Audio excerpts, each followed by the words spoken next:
गीता जी का 5वां अध्याय माघ महात्म्य आप लोग सुनिए। 5वां अध्याय।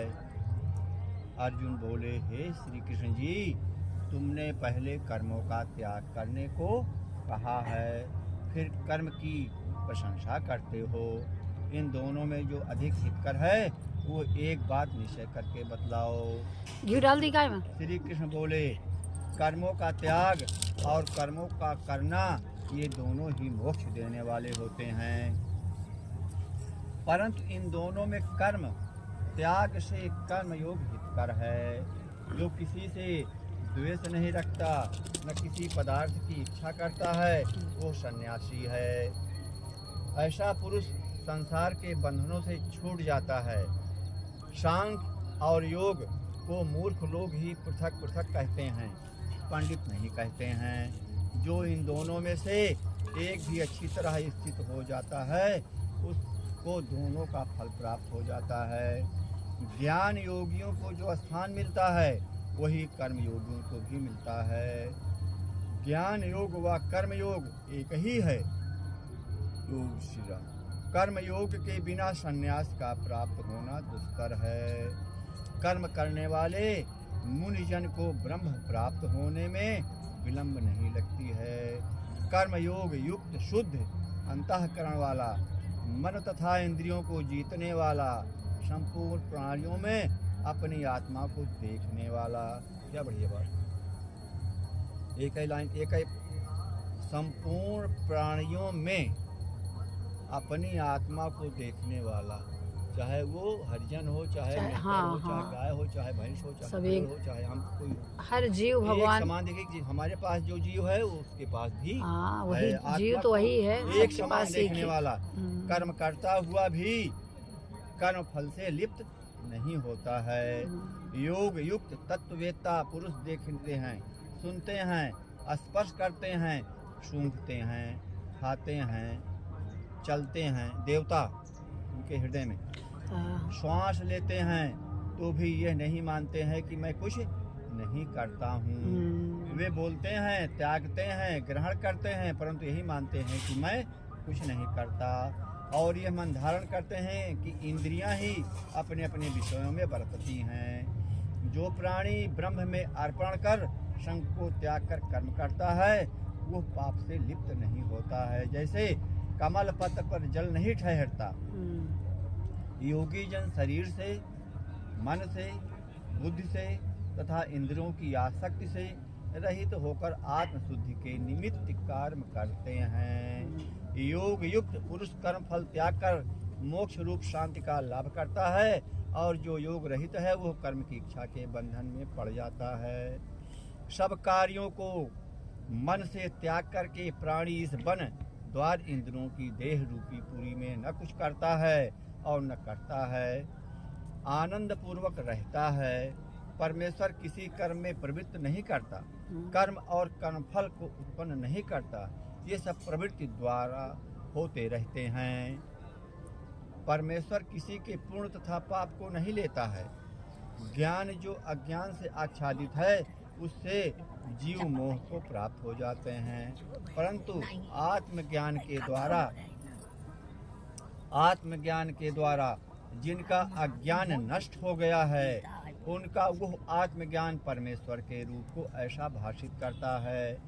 जिस प्रकार सूर्य संपूर्ण संसार को प्रकाशित कर देता है, उसी परमात्मा में जिसकी बुद्धि स्थिर है उसी में मन लगाते हैं, उसी में निष्ठा रखते हैं, और जो सदा उसी के ध्यान में लगे हैं, ज्ञान द्वारा जिनके सब पाप नष्ट हो गए हैं, वे इस संसार में जन्मते नहीं हैं।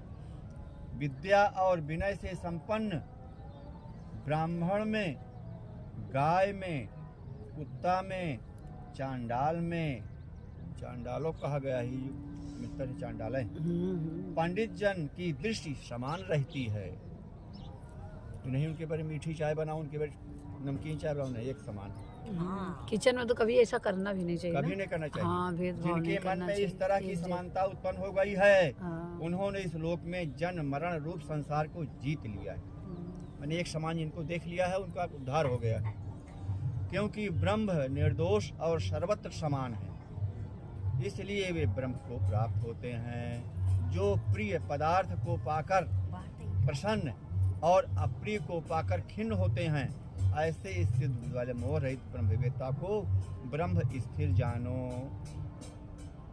नमक कम है, मिर्चा नहीं है, मसाला कम है, इस तरह के जो भाव रखते हैं उनको भगवान नहीं प्राप्त होते हैं। उसमें ये नमक लिखा कम नहीं खा है, डालो। उसमें ये लिखा नहीं जय है। श्री राम का चाय पिलाओ।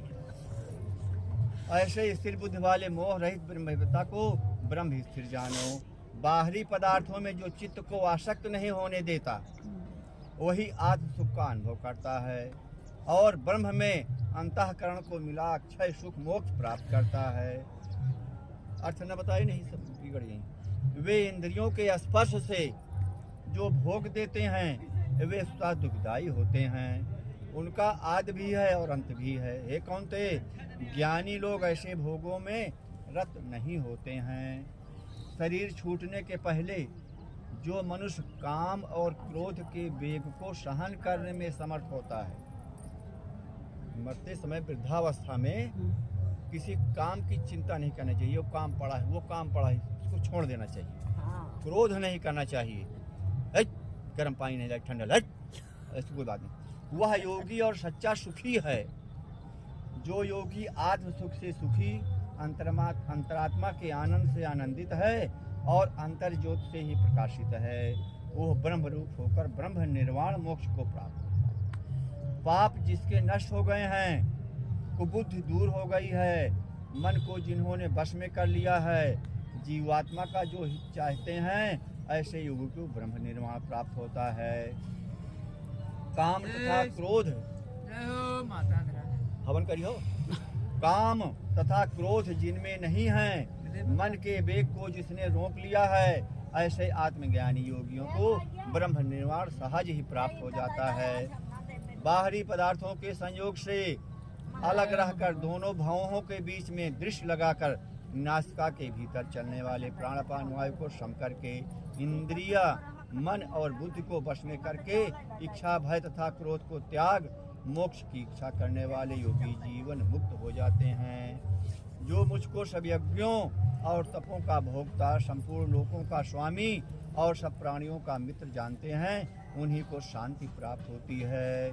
इति श्रीमद्भागवत गीता संन्यास योगो नाम पंचमो अध्याय समाप्त। 5वां अध्याय हो गया गीता। बढ़िया महाराज, सुन लो इसे, सुन लो। गीता का 5वां अध्याय हो गया, श्रीमद् गीता 5वें अध्याय। उसका भगवान जी बोले, उसका हे लक्ष्मी, 5वें अध्याय का महत्व सुनो। 5वें अध्याय का महत्व। एक ब्राह्मण पिंगल नाम का अपने धर्म से भ्रष्ट हो गया था। वो कुसंग में बैठ मच्छी मांस खावे, मदिरा मांस करे, जुआ खेले। दैव योग से वो पिंगल एक राजा के यहाँ नौकर हो गया। राजा के पास और लोगों की चुगलियां करता था। जब बहुत दिन बीते तब वो धनवंत हो गया। तब उसने अपना विवाह कर लिया, परंतु स्त्री व्यभिचारिणी आई। वह स्त्री को मारता। उस स्त्री से दुखी होकर अपने पति को विष दे दिया। वह ब्राह्मण मर गया। उस ब्राह्मण ने गिद्ध का जन्म पाया। कुछ काल पीछे वो स्त्री भी मर गई। उसने तोते का जन्म पाया। तब वह एक तोते की स्त्री हुई। एक दिन उस तोती ने तोते से पूछा, हे तोते, तूने तोते का जन्म क्यों पाया? तोता बोला, हे तोती, मैं अपने पिछले जन्म की कथा सुनाता हूँ। मैं पिछले जन्म में ब्राह्मण था, अपने गुरु की बात नहीं मानता था। मुझको गुरुजी ने श्राप दे दिया, कहा जा तू तोते का जन्म पावे। इस कारण तोते का जन्म पाया। अब तू कह किस कारण से तोती हुई? उसने कहा, मैं पिछले जन्म में ब्राह्मणी थी। एक दिन मैंने पति को विष दे दिया और वह मर गया। तोते ने कहा, तू बुरी है जिसने अपने पति को विष दिया है। एक दिन वह तोती वन में बैठी थी, वहाँ गिद्ध आया। तोती को उस गिद्ध ने पहचाना और वह गिद्ध तोती को मारने चला। आगे आगे तोती, पीछे पीछे गिद्ध। जाते जाते तोती एक शमशान भूमि में थक कर गिर पड़ी। वहाँ एक साधु का दाह हो रहा था। साधु की खोपड़ी वर्षा के जल से के साथ भरी हुई पड़ी थी। वो उसमें गिरी। इतने में गिद्ध आया और पोथी को मारने लगा। उस खोपड़ी के जल के साथ उसकी देह धोई गई और दोनों आपस में लड़ते लड़ते मर गए और अधम देही से छूटकर देव देही पाई। और विमान आए जिन पर बैठकर दोनों बैकुंठ को चले गए। वह खोपड़ी एक साधु की थी जो गीता जी के 5वें अध्याय का पाठ करता है या सुनता है। वह परम पवित्र था। उसके जल से दोनों पवित्र हो गए। जो प्राणी श्री गंगा जी का स्नान करके श्री गीता जी का पाठ करते हैं, वह सुनते हैं, वो बैकुंठ हो जाते हैं। श्री कृष्णाय नमः। नमः। गीता जी भगवद गीता की जय। माघ महात्म्य की जय। गीता का अर्थ सहित आप लोग सुनिए।